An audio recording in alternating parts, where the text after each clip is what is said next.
mới tầm con đã mẹ là lắc mìnhจะกัดไหลอ่ะแล้วมือไปก้อนปีหนุ่มมือเบิ้ลร้องเนี่ยเติมแบบแห้งได้โฉมก็ได้เลยรู้ไหมเนี่ย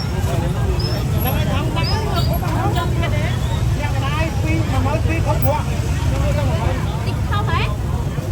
họ không thấy bao ngoài cua mơ lắm có chen su ra thôi và cua mơ luôn cua nắng không cua ơi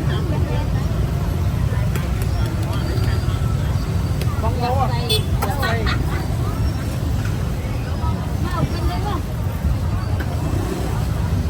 có hơi mà nó về mà nó cho nhưng hốt mà nó biết đi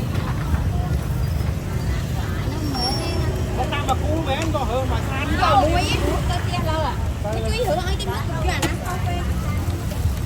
thùng lông nè nè lông mà